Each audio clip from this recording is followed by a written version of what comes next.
Hello बच्चों, मेरा नाम मुकेश चौहान है और आज मैं शुरू करने जा रहा हूँ आपका जो पहला लेक्चर बचा हुआ था मल्टीप्लिकेशन और स्क्वायर मेथड का। तो उसका कुछ एक पार्ट बचा हुआ था जिसमें 3 डिजिट का मल्टीप्लिकेशन करना बता रहा हूँ। इसमें 3 डिजिट का मल्टीप्लिकेशन छूटा हुआ था। जैसे मान लो कई लोगों ने पूछा कि अगर 3 डिजिट का मल्टीप्लिकेशन रहेगा तो कैसे करेंगे। तो मान लिया 1 3 2 है और 2 4, मान लो हमने 2 दे दिया। तो ये 3 डिजिट का लाइन मल्टीप्लिकेशन मेथड है। इसमें हमने आपको पिछले लेक्चर में बताया था और इसके पूरे इसके बारे में अगर पूरा आप जानना चाहते हैं तो पिछला वीडियो आप देख सकते हैं। तो जैसे मान लिया हमने क्या बोला था कि ये पहला डिजिट है, 1 लाइन ड्रॉ किया। फिर इसके बाद तीसरा डिजिट है, 3 पैरेलल हॉरिजॉन्टल लाइन ड्रॉ कर देंगे। फिर 2 पेयर में लेकिन ड्रॉ कर देंगे। जैसे मान लो ये 1 है तो 1 लाइन ड्रॉ किया, 3 है तो 3 लाइन, 2 है तो 2 लाइन। फिर क्या करेंगे, वर्टिकल 2 लाइन्स, ये 1 और 2। फिर यहाँ 4 है तो 1 2 3 और 4, ये 4 लाइन हो गया। फिर यहाँ 2 है तो 2 वर्टिकल लाइन। अब हमने क्या बताया था कि इन दो इसको ये काउंट करना है, ये कटिंग पॉइंट 1 2 3 और 4, यहाँ आपने 4 लिख दिया, 4 आंसर। ठीक है। उसके बाद हम क्या करते हैं, पेयरिंग करते हैं। पेयरिंग मतलब ये वाले के साथ, ये गड़बड़ हो गया, ये वाले के साथ इसकी पेयरिंग करेंगे। फिर ये वाले के साथ ये वाले की पेयरिंग करेंगे। फिर इस वाले का इसके साथ पेयरिंग करेंगे और ये अकेला हो जाएगा। अब इसमें हम लोग क्या करते हैं, कटिंग पॉइंट देखते हैं। कटिंग पॉइंट इसमें कितना है, 1 2 3 4 5 6, ये 6 हुआ। फिर यहाँ कटिंग पॉइंट देखिए, 1 2 3 4 5 6 7 8। तो 8 प्लस 6 कितना हो जाएगा, 14।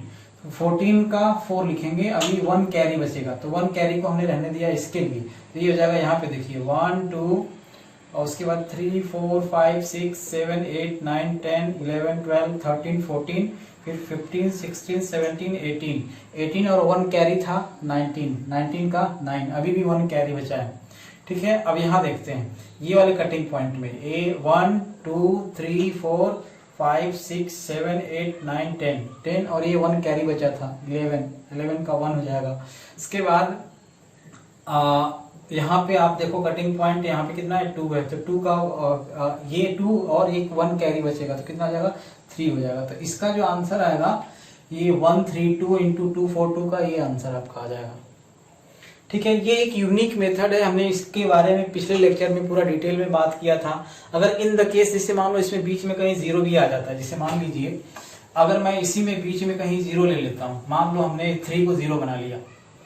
ठीक है। 102 इंटू 242 कर रहे हैं, हमको मल्टीप्लिकेशन करना है। तो हमने क्या किया, ये 1 लाइन ड्रॉ किया। ठीक है। उसके बाद 0 को हमने पिछले लेक्चर में बताया था कैसे करते हैं, डॉटेड लाइन से, डॉटेड लाइन होंगे। फिर क्या करेंगे, ये 2 हॉरिजॉन्टल लाइन, फिर इस 2 वर्टिकल लाइन को ड्रॉ करेंगे। फिर ये 4 वर्टिकल लाइन, फिर इसके बाद ये 2 वर्टिकल लाइन। हम लोग क्या करते हैं, ये डॉटेड लाइन है, ये डॉटेड लाइन है। फिर हम लोग क्या करते हैं, इसको लिखते हैं ये वाले इस तरीके से हमने आपको लिखना बताया था। ये कितने कटिंग पॉइंट है, 1 2 3 और 4, ये हमने 4 लिख लिया। उसके बाद पेयरिंग करते हैं, ये इसके साथ इसका पेयरिंग, फिर इसके साथ ये 3 डिजिट हो जाएगा, 3 पेयर का बनाएंगे। फिर यहाँ पे ये वाला और फिर ये अकेला, ऐसा। तो देखिए यहाँ कटिंग पॉइंट हमने 4 लिख लिया। अब यहाँ देखते हैं 1 2 3 4 5 6 7 8 और ये कटिंग पॉइंट हमने बोला था कि ये 0 माना जाता है। तो ये 8 और प्लस 0 कितना हो जाएगा, 8 हो जाएगा। फिर यहाँ देखिए 1 2 3 4, यहाँ कुछ नहीं आएगा, यहाँ आएगा। तो ये 4 और 2 6 हो जाएगा। ठीक है। इसके बाद यहाँ आते हैं, यहाँ पे कोई कटिंग पॉइंट 0 माना जाता है, हमने बताया था। फिर यहाँ आ जाएगा 1 2 3 4, तो ये हो जाएगा 4 और इसके बाद यहाँ पे 2। तो इसका जो आंसर आएगा 2 4 6 8 4 आ जाएगा। तो इस तरीके से अगर कोई भी 0 वाला डिजिट है तो उसको कर सकते हैं। कई लोग ये पूछ रहे हैं कि अगर यहाँ लास्ट में 0 आएगा तो क्या करेंगे, उसको भी कर सकते हो, लेकिन ज्यादा अच्छा है कि 0 को हटा दो और फिर 24 से मल्टीप्लाई करके लास्ट में 0 बना लो, वो भी आ जाएगा। लेकिन ज्यादा अच्छा है आप ऐसे ही कर लो, अगर लास्ट में 0 आता है तो यहाँ पे एक 0 इंक्लूड कर लो, आपका आंसर आ जाएगा। तो ये रहा आपका 3rd डिजिट का multiplication by line multiplication method का यूज करके हमने आपको बताया। और इसके बारे में जानना है तो आप पिछले लेक्चर को फॉलो कर सकते हैं। ठीक है। अब आगे बढ़ते हैं। हमने आपको बताया था कि इसमें हम आपको रेशनल नंबर का एडिशन और सब्ट्रैक्शन करना सिखाऊंगा। देखिए सबसे ज्यादा हालांकि आता सबको है, देखिए जैसे मान लिया ये 3/4 है और हमने मान लिया 4/5 है, इन दोनों को ऐड करना है या सब्ट्रैक्ट करना है। चलो मैंने मान लिया पहले हम ऐड करना सिखा रहे हैं। तो जनरली क्या करते हैं लोग, इसका और इसका एलसीएम लेते हैं, फिर एलसीएम मेथड से करते हैं, वो काफी लंबा मेथड। तो हमने बताया कि ये 3/4 और 4/5 है, एलसीएम मेथड से अगर हम लोग करेंगे तो 5 4 जा 20 हो जाएगा, इसको मल्टीप्लाई करते हैं फिर ये करते हैं, वो लंबा मेथड हो जाता है। ये जो मैं आपको तरीका बता रहा हूँ किसी भी, चाहे वो फिजिक्स में आप यूज कर रहे हो, चाहे केमिस्ट्री में यूज कर रहे हो, चाहे किसी भी सब्जेक्ट में आप यूज कर रहे हो, हम क्या करते हैं कि इनके डिनोमीटर को इक्वल करते हैं। जनरली अगर मान लो हम लोग ऐड करना हुआ, जैसे 3/2 है और ये 5/2 है, तो ऐड कैसे करते हैं, अगर ये दोनों डिनोमीटर सेम रहता है तो क्या करते हैं, यहाँ 2 लिख देते हैं और 3 + 5 लिख देते हैं, 8 हो जाता है, तो 8/2 हो जाता है, यानी 4 आ जाता है। तो सेम प्रोसेस, इसी प्रोसेस को फॉलो करना है हमको। क्या करना है, डिनोमीटर को सेम करना है। अब ये डिनोमीटर सेम कैसे होगा, जो डिजिट यहाँ है ये जो डिजिट यहाँ है, आप कोशिश करो कि दोनों का डिनोमीटर सेम कैसे करना है। अब वो चाहे किसी भी नंबर से ऊपर नीचे मल्टीप्लाई करना पड़े या डिवाइड करना पड़े, कोई फर्क नहीं पड़ता है।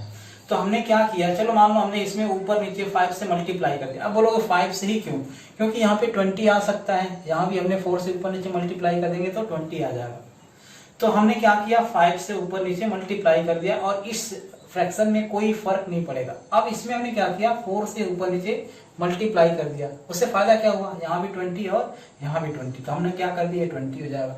अब ये 5 × 3 15 हो जाएगा और एक 4 × 4 16 हो जाएगा, तो ये 16 और 15 क्या आ जाएगा, 31/20 आपका आ जाएगा।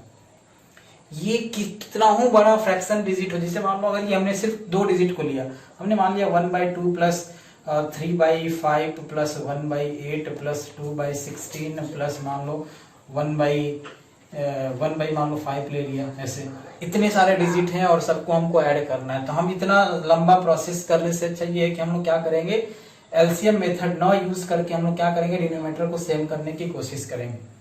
चलो मान लो इसको हमने 15 बना दिया, 4/15 कर दिया, ये 5 है 15 कर दिया, 8 16। तो हमने ये कोशिश किया कि पहले हम ये देखते हैं कि किस किस को डिनोमिनेटर को सेम कर सकते हैं। अच्छा एक चीज और ध्यान देना है कि ये सिर्फ प्लस के लिए नहीं है, माइनस के लिए भी सेम प्रोसेस यूज होगा। बीच में मान लो हमने कहीं माइनस डाल दिया, यहाँ माइनस डाल दिया, तो बीच में बस यहाँ माइनस आ जाएगा, कोई फर्क नहीं पड़ता है।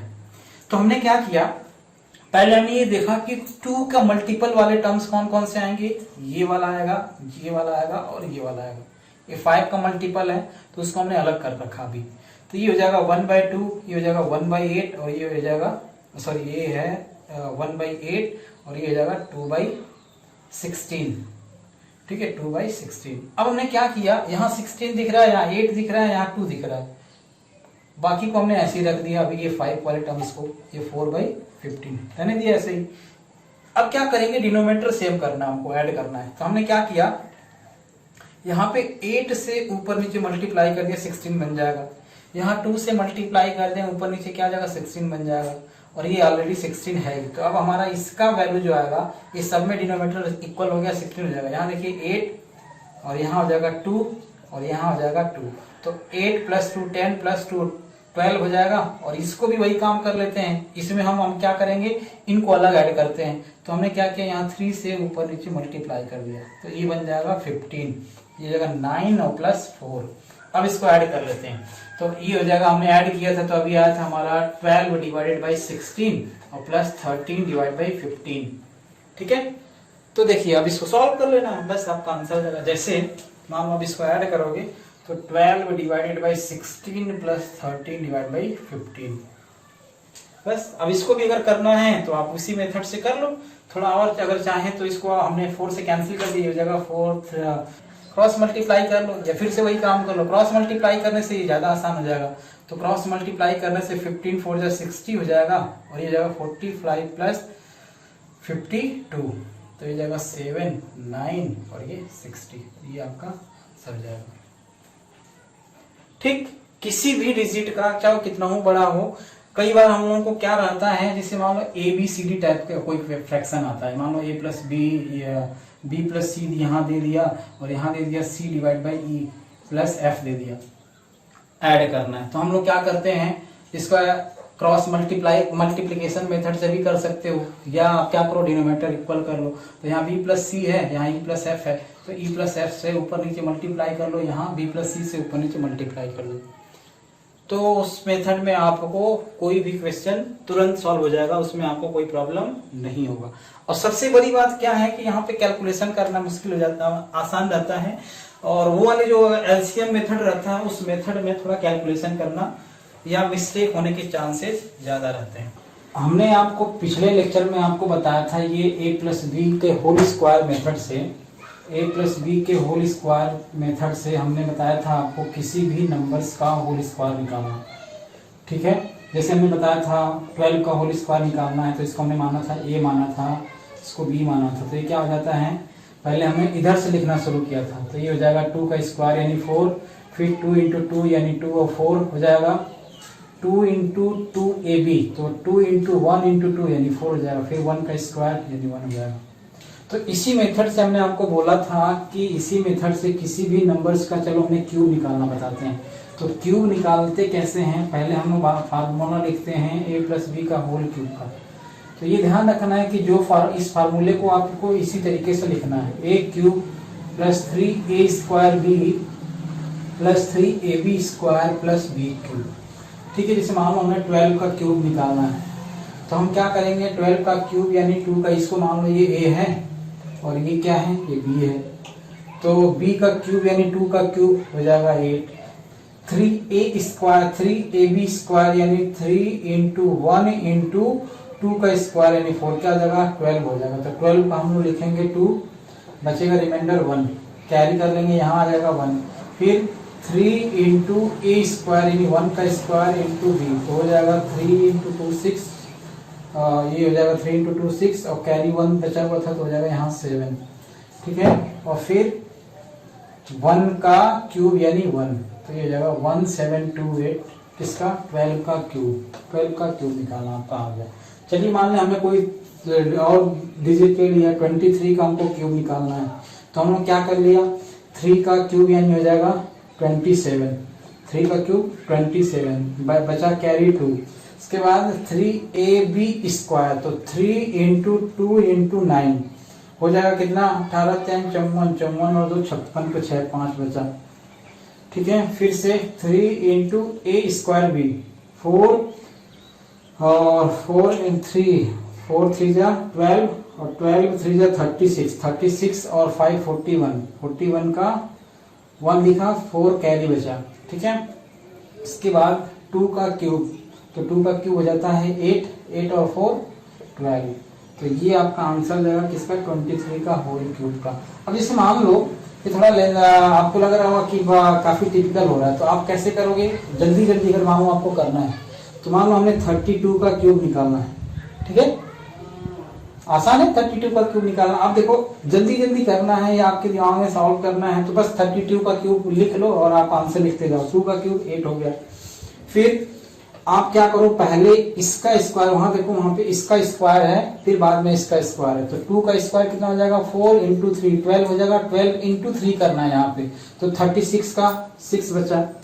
ठीक है, बचा कैरी कितना बचा 3, उसके बाद इसका स्क्वायर करना है, तो 9 2 जा 18 और इसके बाद 3 का क्यूब लिख लो, कितना हो जाएगा 27 अप्लाई प्लस 5 32 हो जाएगा। तो ये आपका आंसर हो जाएगा 32,768। ठीक है, आप इस तरीके से किसी भी नंबर का क्यूब निकाल सकते हैं। ठीक है, तो ये आपका रहा पहला लेक्चर, जिसमें हमने आपको क्या निकालना सिखाया, स्क्वायर निकालना सिखाया और किसी भी नंबर का क्यूब निकालना आपको बताया। इस तरीके से आप क्यूब निकाल सकते हो। किसी भी नंबर्स का मल्टीप्लिकेशन और डिवीजन आपको सिखाया। फ्रैक्शन का एडिशन और सब्ट्रैक्शन सिखाया। इन द केस अगर आपको और कोई ऐसा टॉपिक लगता है जिसमें आपको प्रॉब्लम हो रही है, तो आप कमेंट बॉक्स में हमसे कमेंट करके पूछ सकते हैं। Thank you and have a nice day.